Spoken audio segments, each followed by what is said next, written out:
সমস্ত লোক শহীদ হয়েছে তাদের আত্মার মাগফিরাত কামনায় আজকের এই আলোচনা সভার সম্মানিত সভাপতি জনাব রতন ভাই আজকে আমাদের মাঝে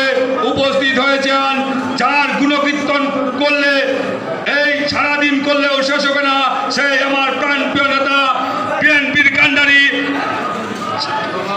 জেলা দক্ষিণ বিএনপির যুগ্ম আহ্বায়ক জনাব আলহাজ জাকির হোসেন বাবলু ভাই সহ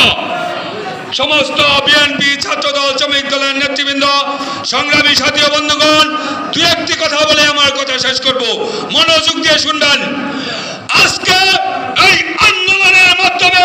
এই স্বৈর শাসককে বিদায় করা হয়েছে। এই স্বৈর শাসক এই বাংলাদেশের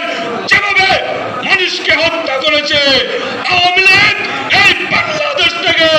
চিরতরে বিদায় করার জন্য আমাদেরকে ঐক্যবদ্ধ হতে হবে। আমরা ঐক্যবদ্ধ হয়ে যেভাবে এই বাংলাদেশের মানুষকে হত্যা করেছে, যেভাবে শোষণ করেছে, তার বিরুদ্ধে